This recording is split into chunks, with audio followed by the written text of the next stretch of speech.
అందరు అన్నం తిన్నారా? నేనైతే తిన్నా. మా సైడ్ అయితే నిన్నటిసారి ఫుల్ వర్షం పడుతుంది, ముసురు లెక్క. నీళ్ళు వచ్చేటట్టు వల్లే కానీ ముసురు అయితే పడుతుంది. నేనైతే మొన్న గప్పట్ల కూరగాయ మొలకలు గింజలు తెచ్చుకున్నా కదా, అవి అయితే పెట్టుకున్నా. బీర చెట్లు కింద ఇవైతే పెద్ద అవుతున్నాయి, తీగ వాడుతున్నాయి, కలపాలి. కూరగాయ చెట్లు పెట్టిన రైతులు ఇప్పుడు వర్షాల కూరగాయ చెట్లు ఎర్రబడకుండా ఉండాలంటే ఇట్లా కాలువలు అనేటివి 4-5 అక్కల్లో తెంపుకుంటే నీళ్లు నిల్వకుంటూ ఉండి చెట్లు అనేటివి ఎర్రబడకుంటూ ఉంటాయి.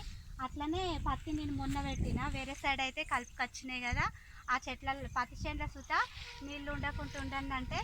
మనం కాలువలు తెంపుకుంటే నీళ్ళు ఆగకుంటూ ఉండి చెట్లు అనేటివి ఎర్రబడకుంటూ ఉంటాయి, చచ్చిపోకుంటూ ఉంటాయి.